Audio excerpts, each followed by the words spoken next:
Hey guys, welcome back to my YouTube channel और मैं हूं नीलू। आपका स्वागत है एमपीपीएससी पाठशाला में। हम एमपीपीएससी प्री 2025 के लिए एफएलटी टेस्ट सीरीज़ कंप्लीट कर रहे हैं। इसके तहत हम एफएलटी 1 कंप्लीट कर चुके हैं और यूनिट 1 का टेस्ट भी हम एक देख चुके हैं।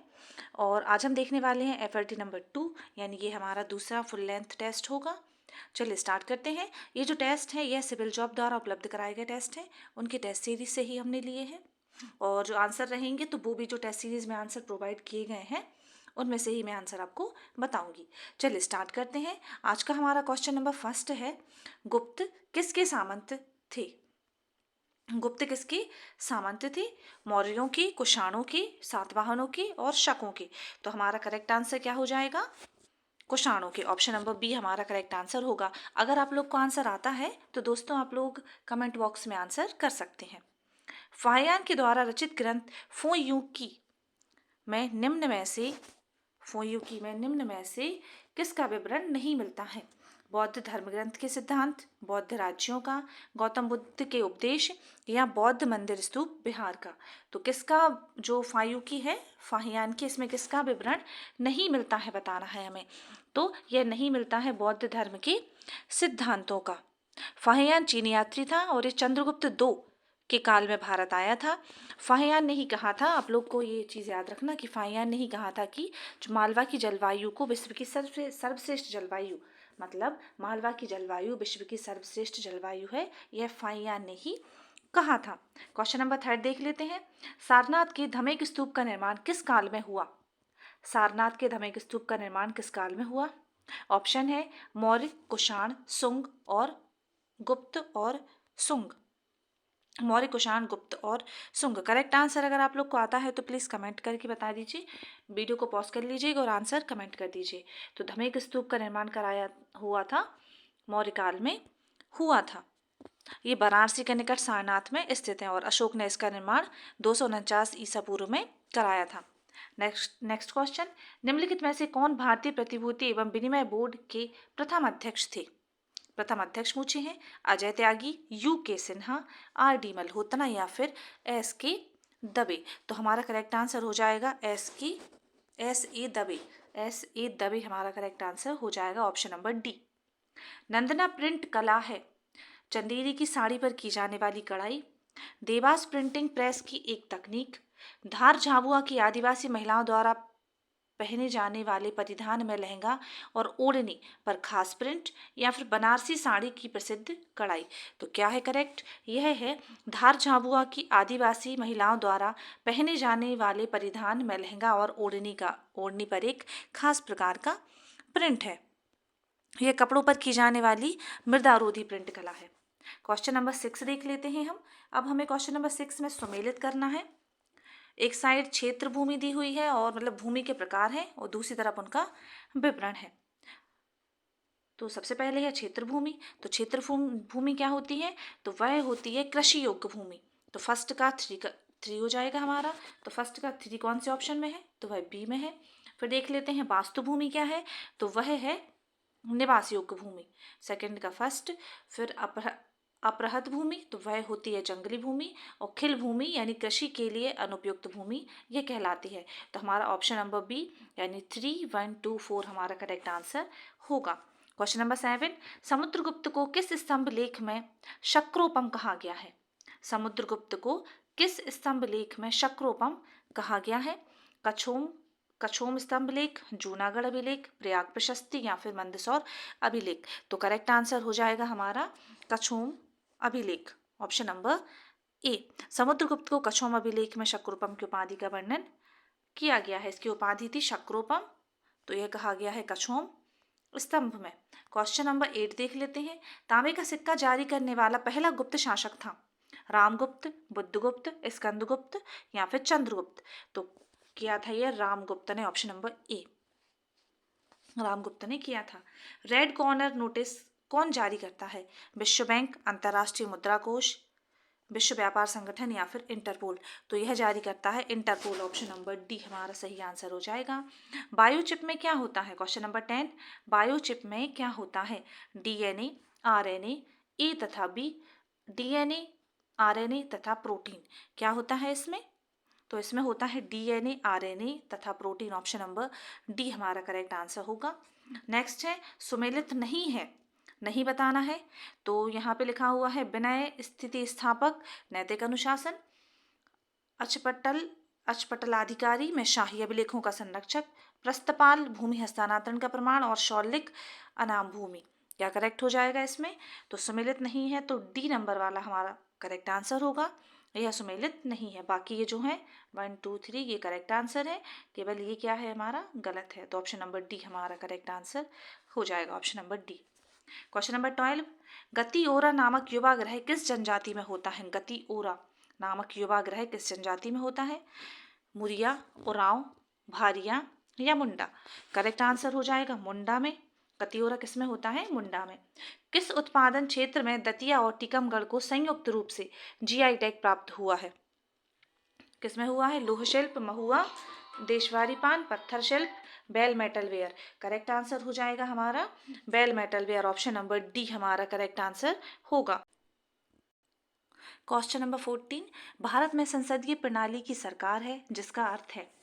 ऑप्शन ए, लोकसभा जनता द्वारा प्रत्यक्ष रूप से निर्वाचित होती है, संसद संविधान में संशोधन कर सकती है, राज्यसभा को भंग नहीं किया जा सकता, और मंत्रिपरिषद लोकसभा के प्रति उत्तरदायी है। तो करेक्ट आंसर क्या हो जाएगा हमारा? करेक्ट आंसर होगा मंत्रिपरिषद लोकसभा के प्रति उत्तरदायी है। नेक्स्ट क्वेश्चन, क्वेश्चन नंबर 15, स्तनपान कराने वाली महिलाओं को प्रतिदिन आहार में अतिरिक्त कितने ग्राम प्रोटीन की आवश्यकता होती है? 20 से 22 ग्राम, 25 से 30 ग्राम, 55 से 60 ग्राम या फिर 80 से 100 ग्राम? तो करेक्ट आंसर हो जाएगा हमारा 25 से 30 ग्राम की आवश्यकता होती है। महिलाओं को आहार में प्रतिदिन लगभग 55 ग्राम प्रोटीन की आवश्यकता होती है, परंतु जो स्तनपान कराने वाली महिलाएं होती हैं उनको 25 से 30 ग्राम अतिरिक्त प्रोटीन की आवश्यकता पड़ती है। चलिए क्वेश्चन नंबर देख लेते हैं। क्वेश्चन नंबर 16 देखते हैं। प्राचीन संस्कृत ग्रंथों में वर्णित शब्द यवन प्रिया का अर्थ है? प्राचीन संस्कृत ग्रंथों में वर्णित शब्द यवन प्रिया का अर्थ है उत्कृष्ट किस्म का भारतीय मलमल, हाथी दांत, यूनानी दरबार से नर्तकी या फिर काली मिर्च? तो करेक्ट आंसर हो जाएगा हमारा ऑप्शन नंबर डी यानी कि काली मिर्च। नर्मदा घाटी क्षेत्र के पुरातत्वविद आर्कियोलॉजिस्ट हैं HD सांकलिया, RB जोशी, उपरोक्त दोनों, और विष्णु बाकड़कर। तो इसका भी करेक्ट आंसर होगा हमारा ऑप्शन नंबर सी यानी कि उपरोक्त दोनों है करेक्ट, HD सांकलिया और RB जोशी। तो ऑप्शन नंबर सी हमारा करेक्ट हो जाएगा। निक्की सह और बेटी किस जनजाति से संबंधित कलाकार हैं? भील, कोरकू, गोंड और बैगा। वह संबंधित हैं किससे? तो वह गोंड से संबंधित कलाकार है। आगे बढ़ते हैं। और इनका किस चीज से संबंधित है आप लोग बताइए? चित्रकार है ना ये? हाँ, तो ये चित्रकार है, कलाकार है तो ये चित्रकार है उसमें। क्वेश्चन नंबर 19 है, ARI 516 निम्न में से एक की संकर किस्म है? आम, अंगूर, संतरा, कपास। किसकी है ये? तो यह है अंगूर की। ऑप्शन नंबर बी हमारा करेक्ट आंसर हो जाएगा। क्वेश्चन नंबर 20 देख लेते हैं। फेडोर नामक रोबोट को किस देश ने अंतरिक्ष में भेजा है? फेडोर नामक रोबोट, अमेरिका, चीन, रूस या फिर भारत? अमेरिका, चीन, रूस या फिर भारत? तो हमारा करेक्ट आंसर क्या हो जाएगा? आंसर हो जाएगा रूस। तो जो फेडोर रोबोट है वह रूस ने बनाया है। ढोला मारू गीत का संबंध किस वंश से है? कलचुरी वंश, कछवाह वंश, चंदेल वंश या फिर गुर्जर प्रतिहार वंश? तो करेक्ट आंसर हो जाएगा हमारा कछवाह वंश। ऑप्शन नंबर बी कछवाह वंश से संबंधित है। नेक्स्ट क्वेश्चन देख लेते हैं। क्वेश्चन नंबर 22, पुष्यमित्र शुंग को बौद्ध धर्म का संरक्षक कहा जाता है? ये हमने कथन 1 पढ़ा। कथन 2 मतलब आर है, कथन आर है क्योंकि इसने सांची स्तूप और भरत स्तूप की मरम्मत कर तोरण द्वार का निर्माण कराया था। कथन ए और आर दोनों सही हैं तथा आर ए की सही व्याख्या करता है। ए और आर दोनों है तथा आर ए की सही व्याख्या नहीं है। ए सही है किंतु आर गलत है, ए गलत है किंतु आर सही है। तो इसका करेक्ट आंसर हो जाएगा हमारा ए और आर दोनों सही हैं और ए और आर ए की सही व्याख्या करता है। क्वेश्चन नंबर 23 देख लेते हैं। प्राचीन इतिहास के संदर्भ में भवभूति, हस्तिमल्ल तथा क्षेमेश्वर क्यों प्रसिद्ध थे? क्यों प्रसिद्ध थे? जैन साधु थे, नाटककार थे, मंदिर वास्तुकार या फिर प्रसिद्ध शासक। तो क्या हो जाएगा हमारा? हमें करेक्ट आंसर देखना है, तो हमारा करेक्ट आंसर हो जाएगा, यह थे नाटककार, ऑप्शन नंबर बी। भवभूति, हस्तिमल्ल और क्षेमेश्वर प्रसिद्ध नाटककार थे। क्वेश्चन नंबर 24, दक्षिग्राम राष्ट्रीय उद्यान निम्न में से किससे संबंधित है? कस्तूरी मृग, golden oriole, yellow throated marten या फिर हंगोल या कश्मीरी स्टैग। तो करेक्ट आंसर होगा हंगोल या Kashmiri stag, option number D. Question number 25 देखते हैं। क्वेश्चन नंबर 25, 73वें संविधान संशोधन द्वारा लाई गई पंचायती राज प्रणाली के संदर्भ में निम्नलिखित में से कौन सा कथन सत्य नहीं है? नहीं है बताना है। पहला है, ग्राम सभा पंचायत क्षेत्र में ग्राम की मतदान सूची में पंजीकृत सभी लोगों को मिलकर बनने वाली संस्था है। राज्य निर्वाचन आयोग और राज्य वित्त आयोग की स्थापना। मतदान करने और चुनाव लड़ने के लिए न्यूनतम आयु 18 वर्ष। तो क्या क्या करेक्ट है? इसमें करेक्ट हो जाएगा हमारा केवल 3, यानी कि मतदान करने और चुनाव लड़ने के लिए न्यूनतम आयु 18 होनी चाहिए। इसमें पूछा था क्या कौन सा कथन सत्य नहीं है? हाँ, तो कितनी होनी चाहिए? चुनाव लड़ने और मतदान करने के लिए न्यूनतम आयु 18। तो ये क्या होनी चाहिए? यह प्रावधान इसमें नहीं आया था, तो क्या हो जाएगा? ऑप्शन नंबर सी हमारा करेक्ट हो जाएगा, केवल 3 हमारा गलत होगा। आगे बढ़ते हैं। बायजीद खां किसका वास्तविक नाम था? होशंग साय गौरी, सुजायत खां, नासिर शाह या फिर बाज बहादुर। तो वह करेक्ट हो जाएगा, बाज बहादुर का नाम था ये। बाज बहादुर का वास्तविक नाम बायजीद खां था। यह रानी रूपमती के लिए इसने रेवाकुंड और रूपमती महल का निर्माण मांडू में करवाया था, और इनकी समाधि है सारंगपुर में। रानी रूपमती और बाज बहादुर की समाधि सारंगपुर में है। नेक्स्ट हम देखेंगे क्वेश्चन नंबर 27, 1535 में मंदसौर का युद्ध किसके बीच हुआ था? मंदसौर का युद्ध 1535 में हुमायूं बहादुर शाह, शेरशाह बहादुर शाह, बाबर बहादुर शाह या फिर अकबर बहादुर शाह। तो यह युद्ध हुआ था हुमायूं और बहादुर शाह के बीच में, ऑप्शन नंबर ए हमारा करेक्ट आंसर हो जाएगा। नेक्स्ट क्वेश्चन देख लेते हैं 28, गौड़ साहित्य गणेश नृवर्णम किसकी रचना है? दामोदर ठाकुर, पद्मनाथ, भानुदत्त मिश्र या फिर रूपनाथ झा। तो यह रचना है किसकी? यह है रूपनाथ झा की, ऑप्शन नंबर डी करेक्ट हो जाएगा। रूपनाथ झा ने गणेश नृवर्णम की रचना की है। दामोदर ठाकुर ने दिव्य निर्णय, क्या दिव्य निर्णय लिखा है। और जो पद्मनाथ है इनने दुर्गावती प्रकाश बीर चंपू लिखा है। भानुदत्त मिश्र की रसमंजरी है, रसमंजरी किसकी है? भानुदत्त मिश्र की है रसमंजरी। और लक्ष्मी प्रसाद दीक्षित की है गजेंद्र मोक्ष। इनको याद रखिएगा साथ में। डिटर्जेंट, साबुन और रंगाई के पदार्थ जैसे आर्द्र एजेंट कैसे काम करते हैं? मिलाए जाने पर ये स्पर्श कोण को बढ़ा देते हैं ताकि यह अंदर तक धस करके मैल को बाहर निकाल सकें। मिलाए जाने पर ये स्पर्श कोण को घटा देते हैं ताकि यह अंदर तक धस करके मैल को बाहर निकाल सकें। मिलाए जाने पर ये स्पर्श कोण में कोई परिवर्तन नहीं करते बल्कि पृष्ठ तनाव बढ़ा देते हैं ताकि यह अंदर तक धस करके मैल को बाहर निकाल सकें। इनमें से कोई नहीं। तो हमारा करेक्ट आंसर हो जाएगा, ये मिलाए जाने पर ये स्पर्श कोण को बढ़ा देते हैं ताकि यह अंदर तक धस करके मैल को बाहर निकाल सके। क्वेश्चन नंबर 30 देख लेते हैं अब हम। क्वेश्चन नंबर 30, रेलबॉट आरबॉट नामक रोबोट किसके द्वारा विकसित किया गया है? पश्चिम मध्य रेलवे, दक्षिण मध्य रेलवे, पूर्व रेलवे या फिर रेल मंत्रालय के द्वारा। तो यह किया गया है दक्षिण मध्य रेलवे के द्वारा, दक्षिण मध्य रेलवे, ऑप्शन नंबर बी। किस बघेल शासक ने युद्ध में हुमायूं की मदद की थी? रामचंद्र देव, मार्तंड देव, बीसल देव या फिर वीर भानु। इनमें से क्या हो जाएगा करेक्ट? तो इनमें से करेक्ट हो जाएगा Veer Bhanu, option number D correct हो जाएगा। जब हुमायूं और शेरशाह का युद्ध हुआ था तो चौसा के युद्ध में वीर भानु ने हुमायूं की मदद की थी। बाद में हुमायूं ने इसे मुक्त कर दिया था। चलिए आगे बढ़ते हैं। क्वेश्चन नंबर 32 देखते हैं। 32, असंगत बताइए। औलिंकर वंश, एक साइड राजवंश दिए हैं, दूसरी तरफ संस्थापक हैं। औलिंकर वंश, कार्दमक वंश, वाकाटक वंश और नाग वंश, ये हमें दिए हैं यहाँ पे, तो हमें असंगत बताना है। औलिंकर वंश के सामने दिया है जयवर्मन, कार्दमक का यशोमती, वाकाटक का बिंदशक्ति और नाग वंश का नागभट्ट प्रथम। तो करेक्ट आंसर हो जाएगा नागवंश का ही गलत है ये, क्योंकि नागवंश के कौन थे, तो वह वृषनाग थे। बाकी ये बिल्कुल करेक्ट है, औलिंकर का जयवर्मन, कार्दमक का यशोमती और वाकाटक का बिंदशक्ति। ब्रिटेन में आए तूफान का नाम है, ब्रिटेन में आए तूफान का नाम टेलर, मेसी, गैरेट या कालोस। तो वह नाम है, ब्रिटेन में आए तूफान का नाम है गैरेट, ऑप्शन नंबर बी। दूरसंचार विवाद निपटान एवं अपीलीय न्यायाधिकरण कब से प्रभावी है? 24 जनवरी 2000, 24 जनवरी 2005, 25 जनवरी 2008 या फिर 26 जनवरी 2008 से। तो वह प्रभावी है 24 जनवरी 2000 से, ऑप्शन नंबर ए।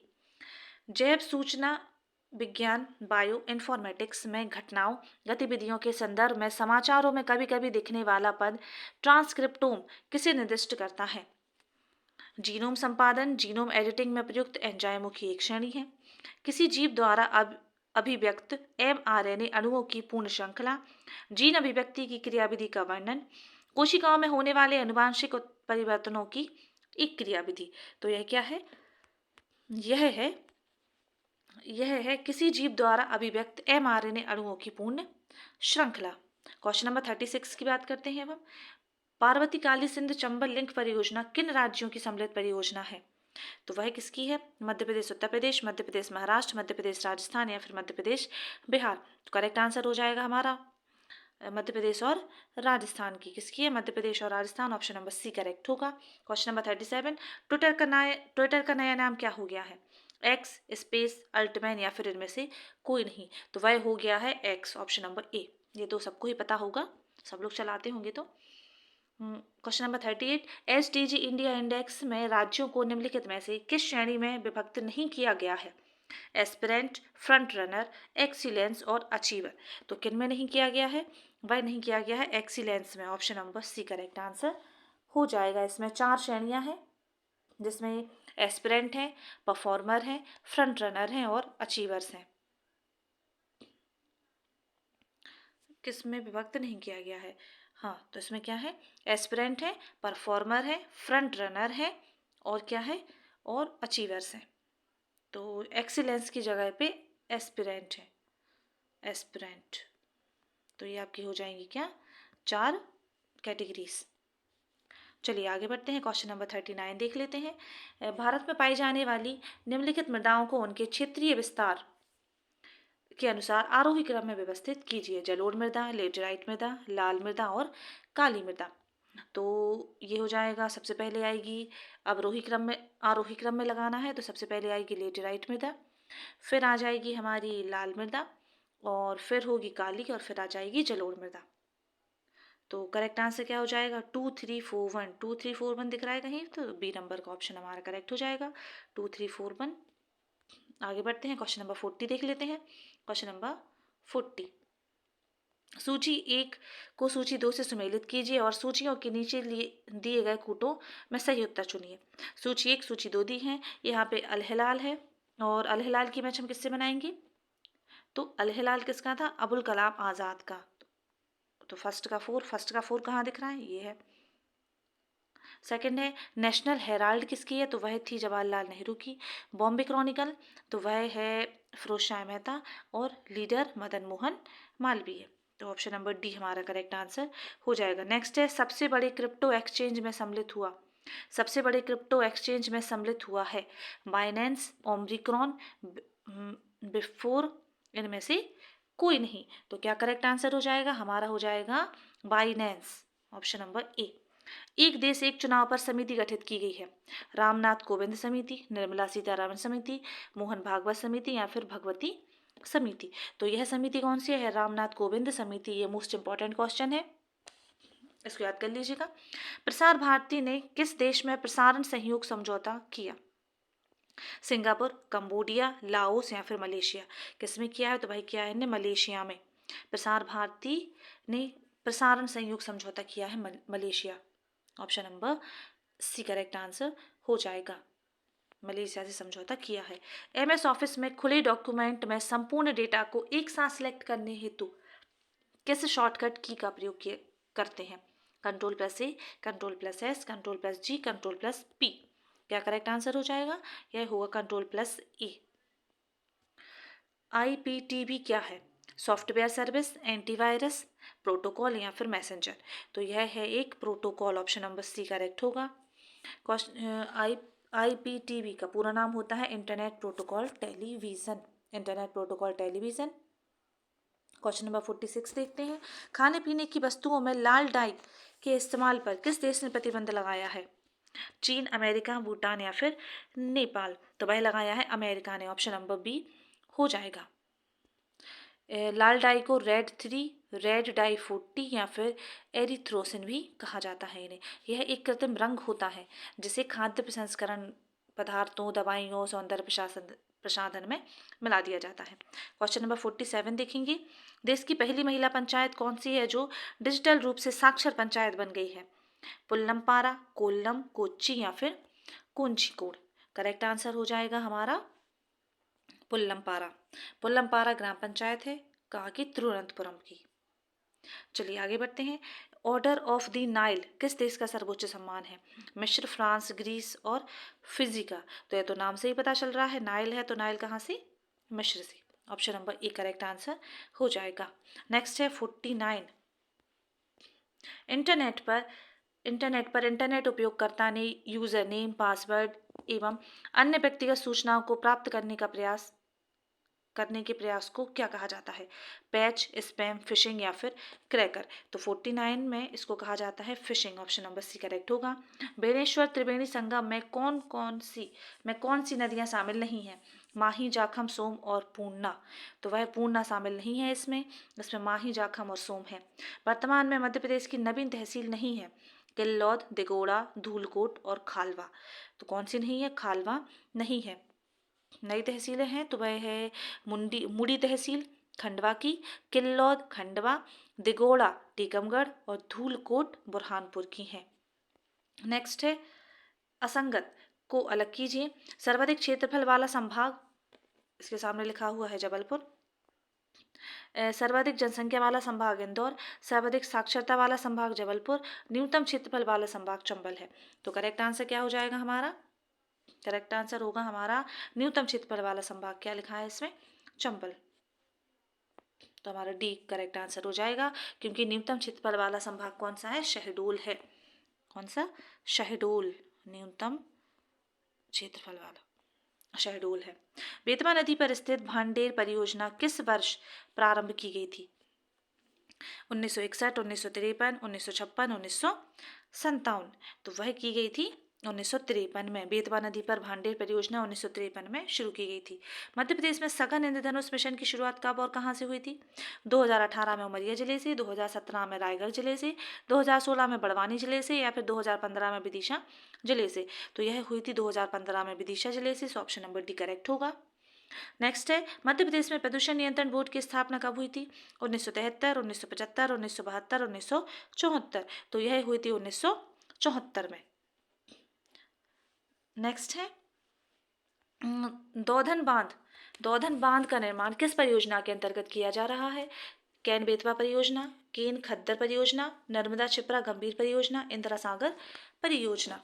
तो यह किया जा रहा है कैन बेतवा परियोजना के अंतर्गत। ऑप्शन नंबर ए करेक्ट हो जाएगा। अटल सागर परियोजना के संबंध में गलत कथन है। यह परियोजना को शिवपुरी जिले में निर्मित किया गया है। यह परियोजना को सिंध नदी पर निर्मित किया गया है। यह परियोजना 60 मेगावाट की क्षमता से निर्मित है या फिर इसकी सिंचाई क्षमता 2.45 लाख हेक्टेयर है। तो हमारा करेक्ट आंसर हो जाएगा इसकी क्षमता 2.45 लाख हेक्टेयर है। ये हमारा गलत आंसर हो जाएगा, क्योंकि इसकी कितनी है क्षमता? इसकी सिंचाई क्षमता 1.62 लाख है और यह शिवपुरी जिले में सिंध नदी पर मणिखेड़ा बांध निर्मित है। काली सागर परियोजना किस नदी पर निर्मित है?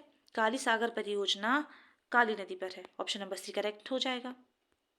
क्वेश्चन नंबर 59 देखते हैं। यूट्यूब पर पेरेंटल ऑर्गेनाइजेशन है याहू, फेसबुक, अल्फाबेट। यूट्यूब का पेरेंटल ऑर्गेनाइजेशन है याहू, फेसबुक, अल्फाबेट या फिर टिकटॉक। तो वह कौन है? यह है Alphabet. Option number C correct answer हो जाएगा। बुंदेलखंड के पठार के बारे में विचार कीजिए। पठार का ढाल ऊपर की ओर है। इसमें सबसे ऊंची चोटी सिद्ध बाबा है। इस पठार में काली मिट्टी पाई जाती है। इसकी प्रमुख नदियां नर्मदा, बरधा व सीतारेवा हैं। करेक्ट आंसर हो जाएगा हमारा इस पठार का ढाल उत्तरी ओर है और इसमें सबसे ऊंची चोटी क्या है, तो वह है सिद्ध बाबा। तो 1 और 2 हमारे करेक्ट हो जाएंगे। इसमें काली मिट्टी नहीं पाई जाती बल्कि लाल पीली मिट्टी पाई जाती है और इसकी नदियां कैन, बेतवा और धसान आदि नदियां हैं। मध्य प्रदेश बांस मिशन एवं बांस शिल्प विकास बोर्ड का गठन कब किया गया था? 15 जुलाई 2013, 15 सितंबर 2013, 18 अगस्त 2015 या फिर 27 सितंबर 2014। तो ये करेक्ट हो जाएगा क्या? 15 जुलाई 2013। दोस्तों इन्फॉर्मेशन के लिए आपको बता दूं, एमपी एग्जाम एकेडमी का सर्वस्व प्रीलिम बैच चल रहा है अभी। तो अगर आप लोग चाहें तो उसमें एनरोल करा सकते हैं। उसके लिए आप लोग को ऐप डाउनलोड करना पड़ेगा एमपी एग्जाम एकेडमी का। तो आप लोग वहाँ से जाके रजिस्टर कर सकते हैं और इसमें आपको video lectures, e books, PDF वगैरह सब कुछ प्रोवाइड किया जाएगा। और अगर अभी आप लोग ज्वाइन करेंगे उसको तो आपको 2025 के जो प्रीलिम की टेस्ट सीरीज़ वो भी आपको बिल्कुल फ्री में मिल जाएगी। तो आप लोग ऐप डाउनलोड कर लीजिए और अभी जो बैच है उसको परचेज कर लीजिए। नेक्स्ट है सागौन का वैज्ञानिक नाम। ये जो 61 था इसका आंसर था 15 जुलाई 2013। नेक्स्ट है सागौन का वैज्ञानिक नाम क्या है? टेक्टोना ग्रैंडिस, टिकाडिया लेक्का, टर्मिनेला चेबुलार या फिर बैम्बूसोइट। तो इसका करेक्ट आंसर हो जाएगा हमारा टेक्टोना ग्रैंडिस। नेक्स्ट देख लेते हैं हम क्वेश्चन नंबर 63। विश्रामपुर किसके खनन हेतु प्रसिद्ध है? कोयला, लौह अयस्क, मैग्नीज या फिर ताम्र अयस्क। तो यह प्रसिद्ध है लौह अयस्क के लिए, ऑप्शन नंबर बी। निम्न जनजातियों में से कौन सी जनजातियां केरल में पाई जाती हैं? दफला, डाफर, लेपचा और चेंचू। कौन सी पाई जाती हैं? तो बस चेंचू पाई जाती है केरल में। नेक्स्ट है निम्न कथनों पर विचार कीजिए। विधानसभा में प्रोटेम स्पीकर की नियुक्ति राज्यपाल करता है। प्रोटेम स्पीकर राज्य विधानसभा के नवनिर्वाचित सदस्यों को शपथ दिलाता है। प्रोटेम स्पीकर का कार्यकाल 6 माह का होता है। तो करेक्ट हो जाएगा इसमें हमारा 1 और 2, यानी कि कार्यकाल वाला गलत है, ये दोनों करेक्ट है। तो ऑप्शन नंबर बी। नेक्स्ट है क्वेश्चन नंबर 66। सही मिलान कीजिए। नागिन झील कहाँ पे है? नागिन झील है नागिन झील कहाँ पे है? तो वह है जम्मू कश्मीर में। जम्मू कश्मीर में। तो फर्स्ट का टू कहाँ दिख रहा है? फर्स्ट का ये है। नेक्स्ट है कलिवेली झील कहाँ पे है? कलिवेली झील है तमिलनाडु में, तो ये 4 हो जाएगा। फिर नेक्स्ट है खज्जियार झील है हिमाचल प्रदेश में और कोलेरू झील है आंध्र प्रदेश में। तो 2, 4, 3, 1 हमारा करेक्ट आंसर होगा ऑप्शन नंबर ए। ट्रेडमार्क के कार्य हैं माल की पहचान स्पष्ट करना, निर्धारित गुणवत्ता की गारंटी देना, ख्याति का परिचायक होना, उपरोक्त सभी। तो करेक्ट आंसर हो जाएगा उपरोक्त सभी करता है ट्रेडमार्क। निम्नलिखित में से कौन सी तरंग प्रति फोटोन अधिकतम ऊर्जा ले जाती है? एक्स किरण, रेडियो तरंगे, प्रकाश तरंगे या फिर सूक्ष्म तरंगे। तो वह ले जाती है एक्स तरंगे, option number A. Madhya Pradesh में कल्पतरु योजना का संबंध किससे है? ऊतक संवर्धन, कृषि, उद्यानिकी या फिर वानिकी। किससे संबंधित है? तो वह संबंधित है उद्यानिकी से, ऑप्शन नंबर सी हमारा करेक्ट आंसर हो जाएगा। Question number 70। संसद को संबोधित करने का अधिकार किसको प्राप्त है? भारत के महान्यायवादी को, मुख्य चुनाव आयुक्त को, राष्ट्रीय सुरक्षा सलाहकार को या फिर मुख्य न्यायाधीश को। करेक्ट आंसर हो जाएगा हमारा महान्यायवादी को, ऑप्शन नंबर ए महान्यायवादी को। बीपीएल सेकंड 2024 में किस खिलाड़ी ने पर्पल कैप जीता? आशा शोभना, श्रेयंका पाटिल, एलिस पेरी या फिर मैरी जुआना कॉप ने। तो वह जीता था श्रेयंका पाटिल ने, ऑप्शन नंबर बी। वर्ष 2022-23 में मध्य प्रदेश राज्य को सर्वाधिक अनुदान और ऋण किस बैंक से प्राप्त हुआ? न्यू डेवलपमेंट बैंक, एशियाई विकास बैंक, वर्ल्ड बैंक, IBRD। किससे मिला था? तो वह एशिया विकास बैंक से मिला था। तो 72 का बी करेक्ट हो जाएगा। Question number 73। मध्य प्रदेश का महू सैनिक विद्रोह के लिए प्रसिद्ध है। मध्य प्रदेश का महू सैनिक विद्रोह के लिए प्रसिद्ध है। यह विद्रोह कब हुआ था? 1 जुलाई 1857, 10 जनवरी 1858 को, 15 अगस्त 1859 या फिर 26 जनवरी 1860 को। तो यह हुआ था 1 जुलाई 1857 को। इनमें से कौन सा पौधा नाइट्रोजन स्थिरीकरण में सहायक नहीं है? चना, सेब, मटर या फिर धान। तो वह हो जाएगा धान, option number D. Question number 75। Actuaries शब्द संबंधित है बैंकिंग, शेयर बाजार, बीमा या फिर इनमें से कोई नहीं। तो वह संबंधित है बीमा से, ऑप्शन नंबर बी करेक्ट हो जाएगा। Question number 76। स्वतंत्रता प्राप्ति के समय कांग्रेस के अध्यक्ष कौन थे? तो वह याद कर लीजिएगा, JB कृपलानी थे। ललित कला अकादमी की स्थापना किस वर्ष में की गई थी? तो वह की गई थी कब? 1954। ऑप्शन नंबर डी हमारा करेक्ट हो जाएगा। नेक्स्ट है क्वेश्चन नंबर 78। एस्प्रिन है प्रतिजैविक, ज्वारनाशी और दर्द निवारक। तो यह क्या है? यह है ये ज्वारनाशी और दर्द निवारक, यानी ये दोनों चीज़ें हैं, ज्वारनाशी और दर्द निवारक। 2 और 3 कहाँ पे हैं? ऑप्शन नंबर डी हमारा करेक्ट हो जाएगा।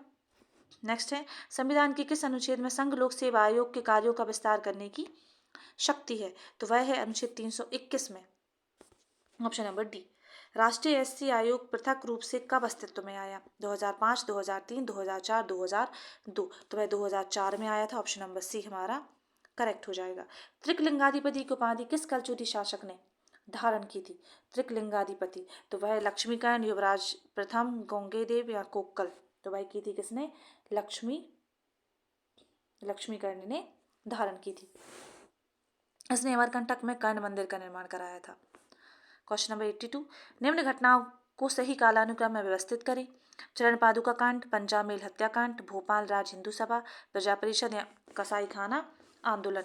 तो करेक्ट सीक्वेंस हो जाएगा इसका, पहले हुआ था कसाई खाना आंदोलन, फिर तो पहला 5वां कहाँ है? पहले ये है इन दोनों में, या तो ए में या फिर डी में। तो कसाई खाना आंदोलन, फिर हुआ था चरण पादुका, तो 5-1 किधर है? ये ए वाला, हमारा करेक्ट हो जाएगा ये। फिर हुआ था पंजाब मेल हत्याकांड, फिर हुआ था भोपाल राज हिंदू सभा और लास्ट में प्रजा परिषद। अब इनके सन आप लोग कमेंट करके बताइए कि कौन कब कब घटित हुआ। वायु गुणवत्ता सूचकांक AQI को खालिस्तान में प्रदर्शित किया जाता है। किस में प्रदर्शित किया जाता है? तो यह इनको संख्या में प्रदर्शित किया जाता है। Option number D. कांग्रेस के किस अधिवेशन में पूर्ण स्वराज की मांग की गई थी? पूर्ण स्वराज की मांग कब की गई थी? तो यह लाहौर अधिवेशन 1929 में की गई थी। इसको याद कर लीजिएगा अच्छे से। Question number 85। कोको स्ट्रेट अवस्थित है कोको द्वीप और लक्षद्वीप के बीच में, कोको द्वीप और मिनिकॉय के मध्य, कोको द्वीप और उत्तरी अंडमान के मध्य, और उपरोक्त में से कोई नहीं। तो करेक्ट आंसर हो जाएगा हमारा कोको द्वीप और उत्तरी अंडमान की मध्य में ये अवस्थित है। ऑप्शन नंबर सी हमारा करेक्ट आंसर हो जाएगा। Question number 86। बिलोबा की गुफाएं कहाँ पर स्थित हैं? भिंड, सिंगरौली, ग्वालियर या फिर पन्ना। तो यह स्थित है कहाँ पे? यह ग्वालियर में स्थित है। Option number B. असत्य कथन का चयन करें। सर्वाधिक घनत्व वाला राज्य बिहार है। न्यूनतम जनसंख्या घनत्व वाला राज्य सिक्किम है। सर्वाधिक ग्रामीण जनसंख्या प्रतिशत राज्य हिमाचल है। और सर्वाधिक अनुसूचित जाति वाला राज्य उत्तर प्रदेश है। तो क्या करेक्ट हो जाएगा हमारा करेक्ट हो जाएगा न्यूनतम जनसंख्या वाला राज्य सिक्किम है। यह असत्य है, असत्य है ये असत्य है। चलिए नेक्स्ट। रानी द्रौपदी बाई का संबंध रहा है। रानी द्रौपदी बाई का संबंध रहा है किससे? धार, झाबुआ, गुना और भिंड। तो वह रहा है इनका धार से। 1857 की क्रांति से ये संबंधित है। Question number 89। कारुष किस स्थल की प्राचीन नाम है? कारुष किस स्थल का प्राचीन नाम है? रीवा, पन्ना, बघेलखंड और बुंदेलखंड। तो यह नाम है किसका? यह है बघेलखंड का। आगे बढ़ते हैं। Next question number 90। पुलिस द्वारा नशे में गाड़ी चलाने वाले की सांस की जांच के लिए फिल्टर पेपर पर क्या होता है? पोटेशियम डाइक्रोमेट, सल्फ्यूरिक अम्ल, पोटेशियम परमैंगनेट, सल्फ्यूरिक अम्ल, सिल्वर नाइट्रेट, लेपित जेल या फिर हल्दी। क्या होता है? तो इसमें होता है पोटेशियम डाइक्रोमेट और सल्फ्यूरिक अम्ल। Option number A. Question number 91 है, तो वह है बोकारो स्टील प्लांट की स्थापना किसके सहयोग से की गई थी? ब्रिटेन, अमेरिका, सोवियत संघ या फिर जर्मनी। तो वह की गई थी सोवियत संघ की सहायता से। ऑप्शन नंबर सी। राजपीपला श्रेणी की सबसे ऊंची चोटी है सिद्ध बाबा, चूलगिरी, सिगार और गुडविल। तो वह है चूलगिरी। Option number B. पंचवन योजना कब प्रारंभ हुई थी? पंचवन योजना 1976 से 77, 70 से 71, 1980 से 81 या फिर 90 से 91। तो वह शुरू की गई थी 1976 से 1977। ऑप्शन नंबर ए हमारा करेक्ट हो जाएगा। क्वेश्चन नंबर 94 है हमारा। हेमावती, शिमसा, अर्कावती किस नदी की सहायक नदियां हैं? गोदावरी, कृष्णा, कावेरी या फिर नर्मदा। तो वह है कावेरी की सहायक है। नेक्स्ट है रूपनारायणपुर औद्योगिक क्षेत्र प्रसिद्ध है। रेशम उद्योग, टेलीफोन उद्योग, मोटर गाड़ी उद्योग, इनमें से कोई नहीं। तो वह है टेलीफोन उद्योग के लिए। Option number B. Paschim Bangal में ये स्थित है। नेक्स्ट है कोपेन की जलवायु विभाजन के अनुसार AW किस प्रकार की जलवायु प्रदर्शित करता है? अर्ध शुष्क स्टेपी, अर्धशुष्क स्टेपी, शुष्क शीत ऋतु, उष्णकटिबंधीय सवाना प्रकार, शुष्क ग्रीष्म ऋतु। तो क्या करेक्ट हो जाएगा? वह हो जाएगा उष्णकटिबंधीय सवाना प्रकार। नेक्स्ट है, किस डायोड द्वारा दृश्य और अदृश्य प्रकाश उत्सर्जित होता है? जेना डायोड, पी एन संधि डायोड, फोटो डायोड, इनमें से कोई नहीं। तो वह होता है इनमें से कोई नहीं, इनमें से कोई नहीं। ऑप्शन नंबर डी हमारा करेक्ट आंसर हो जाएगा। चलिए आगे बढ़ते हैं, क्वेश्चन नंबर 98 देख लेते हैं। 97 देखा था, हाँ, तो इनमें से कोई नहीं हो जाएगा। 98 देख लेते हैं। 98 में MDI का पूरा रूप है multiple design interaction, multiple document interaction, multiple document interface या फिर मल्टीपल डिज़ाइन इंटरफेस। तो करेक्ट आंसर हो जाएगा multiple document interface, option number C. राज्य लोक सेवा आयोग के कार्यों की सूची में नए कार्य किसके द्वारा जोड़े जा सकते हैं? राज्यपाल, राज्य विधानमंडल, संसद या फिर राष्ट्रपति के द्वारा। तो वह जोड़े जा सकते हैं राज्य विधानमंडल के द्वारा, ऑप्शन नंबर बी। अनुच्छेद 321 में राज्य लोक सेवा आयोग के कार्यों में वृद्धि करने का प्रावधान है, जो कि राज्य विधानमंडल द्वारा किया जा सकता है। और यूपीएससी के कार्यों में वृद्धि करनी हो तो वह कौन करेगा? वह संसद करेगी। ऐश्वर्य प्रताप सिंह तोमर का संबंध किस खेल से है? शूटिंग, तैराकी, हॉकी या फिर क्रिकेट। तो इनका संबंध है शूटिंग से, ऑप्शन नंबर ए हमारा करेक्ट आंसर हो जाएगा। और ये कहाँ के हैं? ऐश्वर्य प्रताप सिंह खरगोन की निवासी हैं। अगर दोस्तों आप लोग को वीडियो पसंद आता है तो प्लीज़ लाइक करें, शेयर करें और चैनल को सब्सक्राइब करना ना भूलें। चलिए मिलते हैं नेक्स्ट वीडियो में। Thanks for watching.